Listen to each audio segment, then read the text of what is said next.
guys, thanks for tuning back into the channel. I will say that it is Suzuka F1 Grand Prix week, and I am pre-recording this episode so that I can focus on enjoying my time out in Nagoya. I have a really busy schedule. Now, apart from just the GP, the Grand Prix, I have other stuff I'm doing. I'm going to see an NSX shop, a bunch of friends from America and all across the world, so I'm very excited about that. I will be taking as much video and as much, I will be taking a bunch of video and trying to let you update in the next episode or in a future episode as soon as I can. But until then, I did want to talk about a couple of different issues that have arisen in the recent times. Number one was something that Max Verstappen said in a recent video he did and put live on YouTube once he had announced and driven the Ford GTD on his test track. Let's go ahead and see what Max actually said. Yeah. Okay. Do you like front-wheel drive? No, I think it's really boring. Yeah, we call it wrong-wheel drive. Yeah, it's really boring. Yeah. When you drive it in a car, for me, it's just like anti-driving. So as you can see in the video, he talks about front-wheel drive in a very negative fashion. It's wrong-wheel drive, it's boring. I am clearly no Max Verstappen, nowhere close. I actually really enjoy watching him. I think he's one of the greatest drivers of all time. No matter what series he's in, he's just phenomenal. I do think, though, that he's a little young and obviously comes from a very different background. If I had the same background as Max Verstappen, I'd probably feel the same way. But I think the reason his comment about front-wheel drive was so divisive was because, that's Honda, that's what we grew up in, and those cars can still be incredibly fast, especially, the Civics, the hatchbacks, EKs, EGs, EFs, those cars are out there still racing, still doing well. And I wanted to talk a little bit about that in the sense of what the atmosphere was like, what the environment was like to create those conditions that made FF so popular, that really can't be replicated ever. I think I'll speak for myself and my generation and the people I was really close to. A lot of those guys that grew up driving Integras and EG Civics and EKs even, a lot of those cars were hand-me-downs from parents or brothers or sisters or uncles, and they were just normal everyday cars that Honda made tons of, and they just made them really fun to drive. And the tuning culture, guys like me, guys who love to go racing and stuff, they ended up tuning them to the tens and going crazy and realizing how fast they were or could be while being light, simple, and just bulletproof. And that is really, I think, and cheap. And that is really those strong points of FF cars, especially the golden era Hondas and similar cars. That's where they stand out.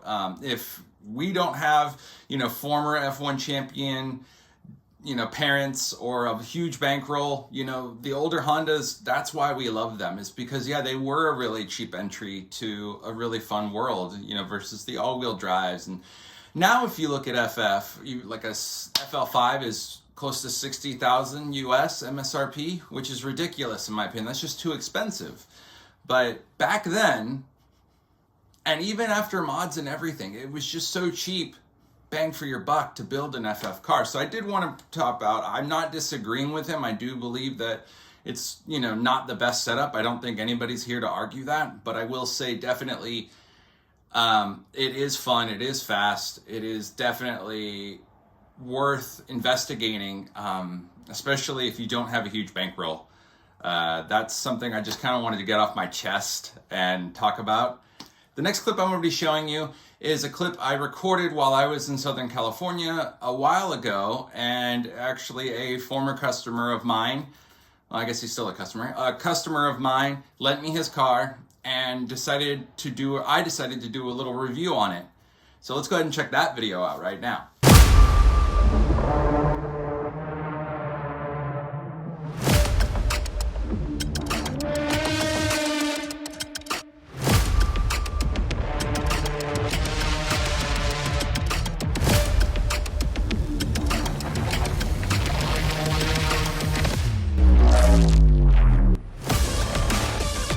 All right, guys. Well, here it is. It's the 2017 Acura NSX. A couple of years behind here, but let's get started.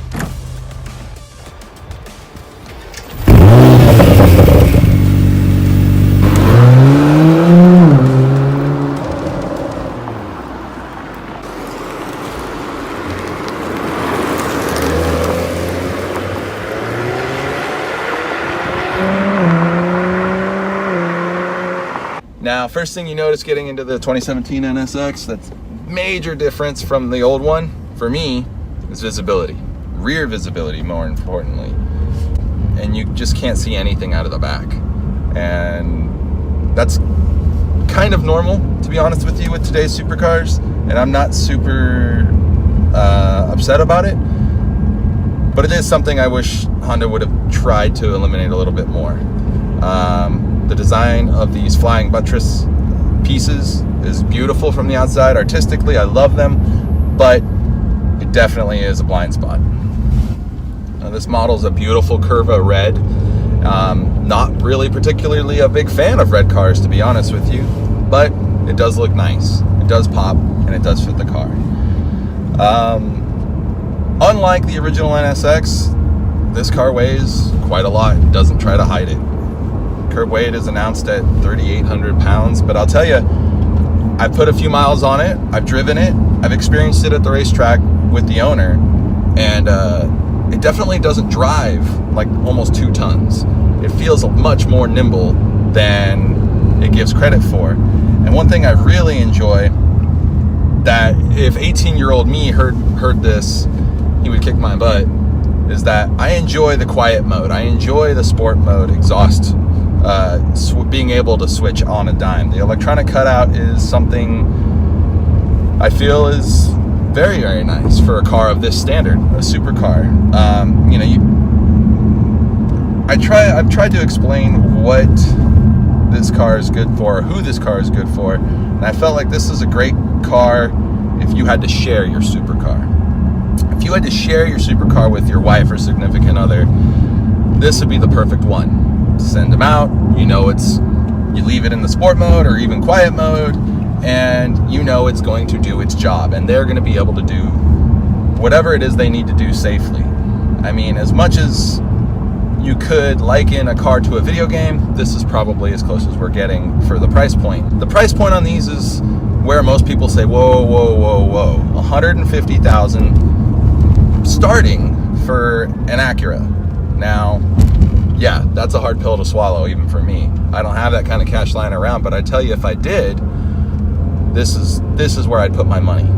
You could argue, yeah, the GTR is faster. It is much faster, but this thing is so much nicer to drive. The visibility, the ergonomics is just so much more comfortable in every which way.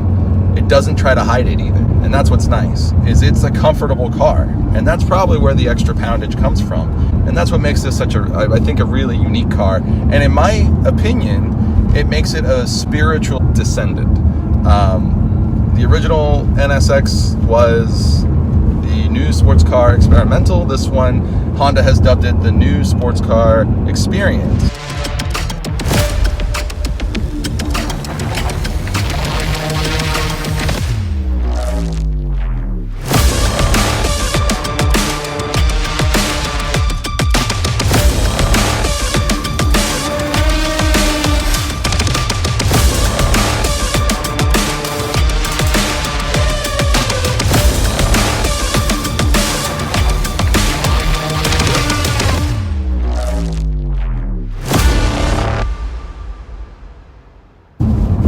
More about driving.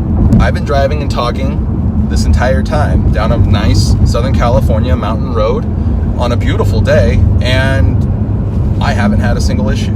So now we're gonna give it a little bit of gas down here. And it just goes. The acceleration is unreal. And not only is the acceleration unreal, but how smooth it is. Yes, it's a V6 3.5 liter twin turbo, but it doesn't feel like the turbo cars that we're all used to. But the hybrid technology picks it up so nice and carries that torque all the way through the power band until the turbo kicks in. And again, it's just nice and smooth. Now, had I done that with my wife in the car, she probably would have yelled at me to slow down. But she's not in the car right now, and we're gonna have some fun. A couple of clicks on the paddles, and off you go.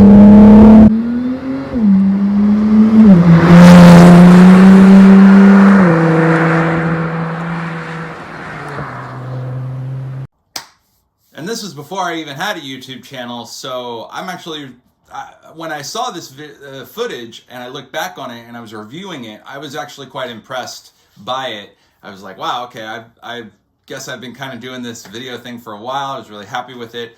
And the NC1 NSX surprised me in a lot of ways. One thing that really surprised me was, yeah, the quiet mode, the EV mode. I really enjoyed that, especially coming home late at night versus, you know, my car when it had the exhaust, no cats. Coming home was just super loud, and it was very difficult to sneak in or out of my home. I will say, as much as I really like the NC1, and I think it's a terrific car, the one thing I will note is that I do believe that the NC1 NSX is a great car, but a terrible NSX. And and I'm gonna hold your anger, people.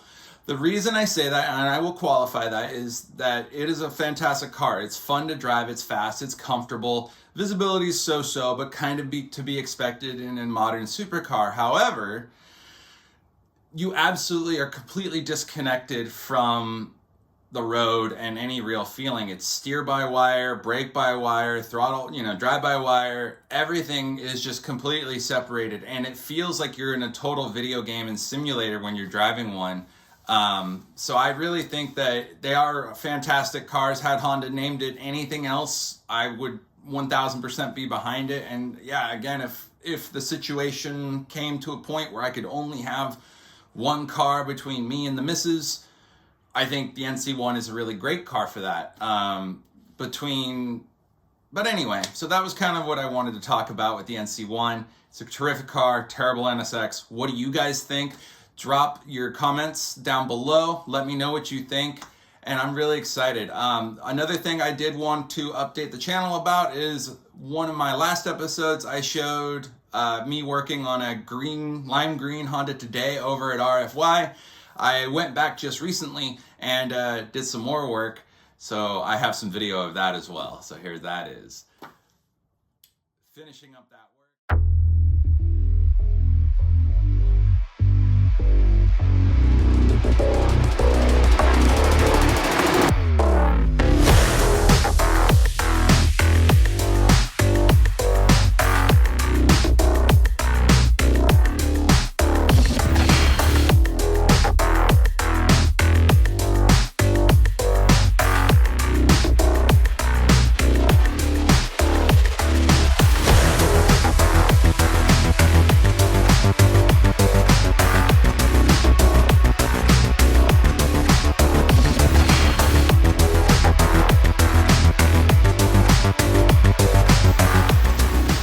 Likes wearing t-shirts. Always. Just t-shirts. You don't like my t-shirt? It's so cold. Some tonight. I'm okay. Yeah.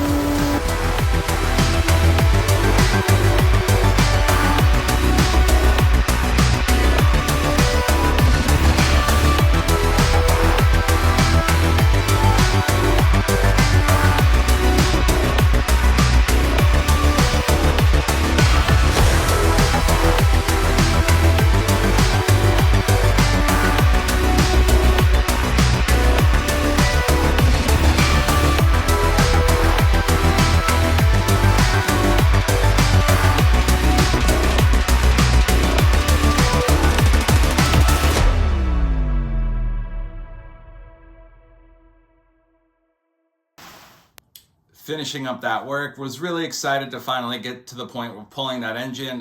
The reason I had to pull the engine is that at some point when Yamamoto-san built the transmission, there was an issue with reverse. It couldn't go into reverse for whatever reason, so we had to pull the whole drivetrain out in order to get the transmission off, and so that he can disassemble that and look at it and see what's going on.